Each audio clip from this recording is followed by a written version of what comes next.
យើងធ្លាប់តែលើថាជំនាញទុនជំនាញរឹងចឹងមកដឹងអំពីជំនាញទុនជំនាញរឹងថាតើអ្វីទៅជាជំនាញទុនអ្វីទៅជាជំនាញរឹង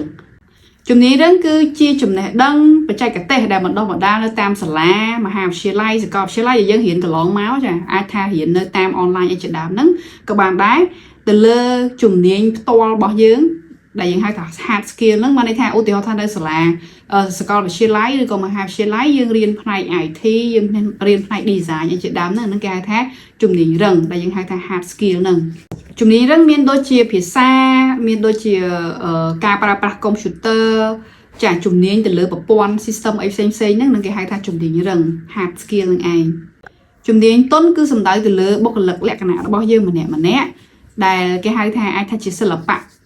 ក្នុងខ្លួនដែលយើងធ្វើការប្រស័យតាក់ទងជាមួយនឹងអ្នកដទៃខាងក្រៅហ្នឹងជំនាញទុនមានដូចជាការប្រស័យតាក់ទងគ្នាការរៀបចំបែងចែកពេលវេលាការធ្វើការជា team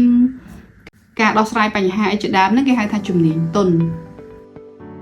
រវាងជំនាញទាំងពីរគឺពិតជាសំខាន់ដូចគ្នាក្នុងការធ្វើការងារមួយប្រកបដោយជោគជ័យតោះយើងទៅមើលទាំងអស់គ្នាអំពីភាពខុសគ្នារវាងជំនាញទាំងពីរតាក់ទងជាមួយនឹង hard skill គឺដូចបាននិយាយខាងដើមអញ្ចឹងគឺជាជំនាញរឹងមួយដែលត្រូវការសម្រាប់ជាមូលដ្ឋានគ្រឹះសម្រាប់ការងាររបស់យើងឧទាហរណ៍ថាការចេះខុកនឹងឯងការចេះចម្អិននឹងឯងចំពោះ programmer វិញជំនាញរឹងរបស់គាត់គឺការសរសេរកូដនឹងឯងចំណែកឯ soft skill វិញតាក់ទងនឹងជំនាញទុនគឺនឹងត្រូវការប្រើគ្រប់ការងារទាំងអស់មានដូចជាការទំនាក់ទំនងជាដើមការធ្វើការជា team និងការចេះបត់បែនជំនាញរឹងគឺជាទូទៅយើងរៀននៅសាលាដែលយើងមានជាសញ្ញាបត្រចា training អីជាដើមហ្នឹងហើយជំនាញទាំងអស់ហ្នឹងគឺអាចសរសេរនៅលើ CV របស់យើងបានយើងអាចរៀបរាប់នៅក្នុង CV បានហើយអ្នក screen CV របស់យើងហ្នឹងគឺគាត់មើលជំនាញរឹងរបស់យើងហ្នឹងទៅតាម CV ហ្នឹងបានចំណែកឯ soft skill វិញគឺយើងមិនអាចរៀននៅសាលាបានទេវាអាចលូតលាស់និងរីកចម្រើនបានទៅតាមការដែលយើងប្រស័យតាក់ទងជាមួយមនុស្សម្នាក់ទៅមនុស្សម្នាក់ទៀតក្នុងការអនុវត្តជាក់ស្ដែងរបស់យើងហ្នឹង